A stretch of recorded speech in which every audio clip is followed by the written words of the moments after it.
Bonjour et bienvenue dans cette nouvelle vidéo intitulée « Guerre au Moyen-Orient ».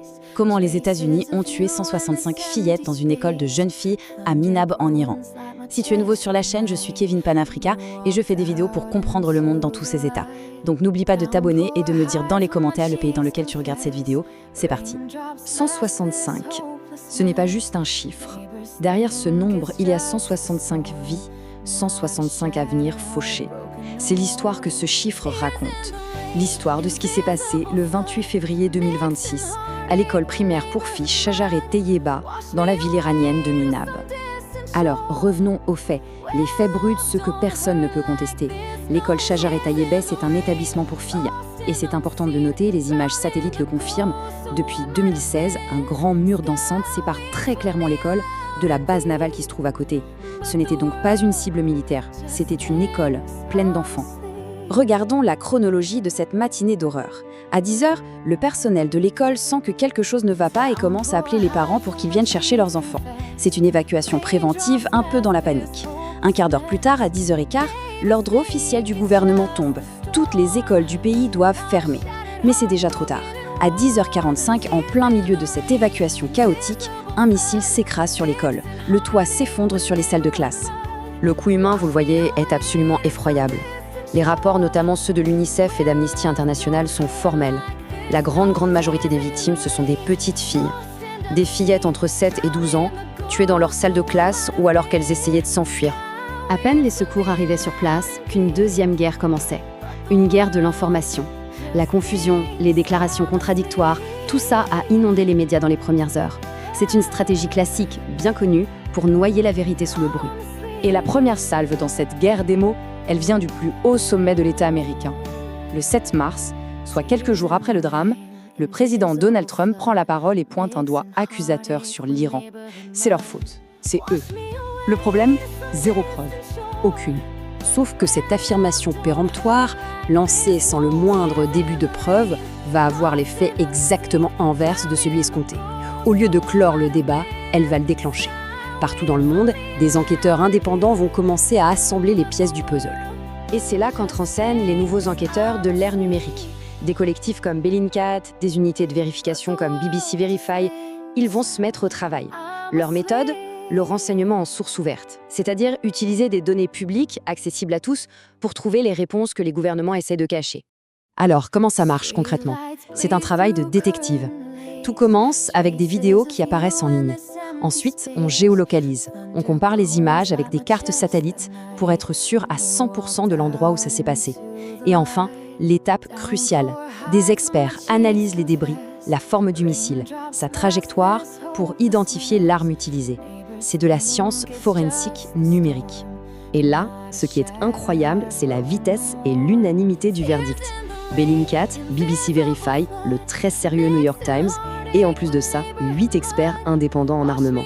Tous, absolument tous, arrivent à la même conclusion. Une conclusion sans appel. Et la voici, cette conclusion. L'arme du crime, c'est un missile de croisière Tomahawk. Retenez bien ce nom, c'est la signature. Pourquoi ? Parce que dans le cadre de ce conflit, une seule armée possédait et utilisait ce type de missile, l'armée des États-Unis. L'Iran n'en avait pas, c'est un fait. Et ce seul fait, à lui tout seul, démolit toute la communication de la Maison-Blanche.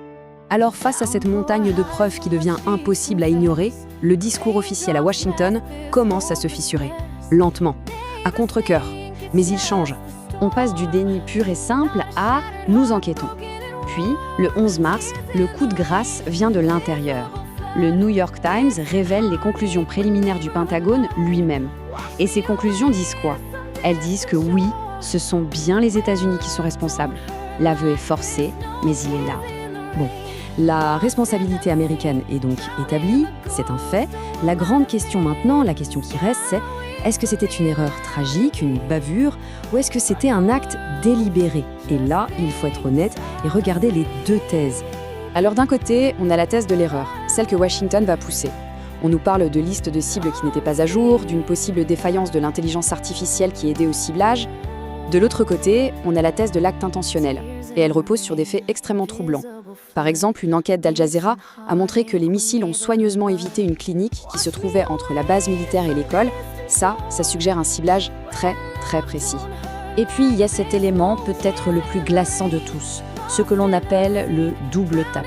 C'est une tactique militaire qui consiste à frapper une première fois, à attendre que les secours, les parents, les civils se précipitent pour aider les victimes, et à frapper une deuxième fois au même endroit pour tuer un maximum de monde. Plusieurs témoignages à Minab font état de cette pratique. C'est une tactique de terreur pure et simple, condamnée par le droit international. L'onde de choc de Minab ne s'est pas arrêtée là. Elle a traversé les océans et a frappé jusqu'au cœur du pouvoir à Washington, provoquant une crise politique majeure et, chose très rare, une dissidence ouverte au sein même de l'administration américaine. Le séisme, le voici. C'est la démission de Joe Kent. Ce n'est pas n'importe qui, c'est le directeur du Centre national antiterroriste, un vétéran, un homme loyal à Trump. Dans sa lettre de démission, il écrit noir sur blanc qu'il ne peut pas soutenir une guerre commencée sous la pression d'un lobby, une guerre basée sur un mensonge. C'est une déflagration. Et pendant ce temps, les grands médias occidentaux, qu'est-ce qu'ils font? Est-ce qu'ils font leur travail d'information? Regardez bien ces chiffres, ils sont terribles. Sur plus de 300 articles publiés par les grands journaux sur le conflit à ce moment-là, moins d'1 sur 5 mentionne ne serait-ce que le nom de l'école. 81% des articles n'en parlent tout simplement pas. Le massacre de 165 enfants est traité comme une note de bas de page. Tout ceci nous pose une question fondamentale. Une question qui nous concerne directement, nous, Africains. C'est la question de la valeur d'une vie. Une vie à Minam vaut-elle autant qu'une vie à Paris ou à New York? On connaît la réponse.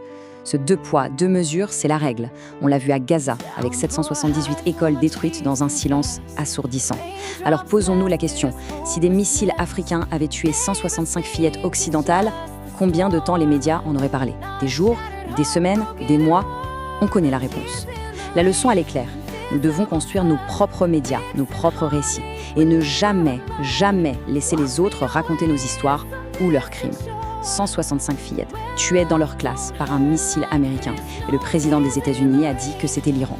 Ce n'est pas une erreur de communication, c'est le fonctionnement normal d'un empire qui n'a jamais eu à répondre de ses crimes parce que personne ne les documente assez fort.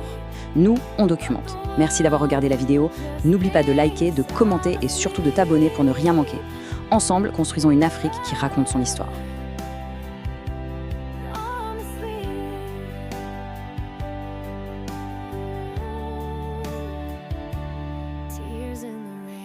Invisible flood, mixing heartache with neighborhood mud.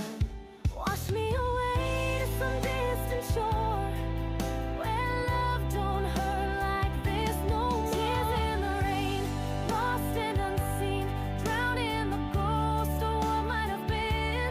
Sky weeps with me loud and deep, but the world just thinks I'm asleep. But the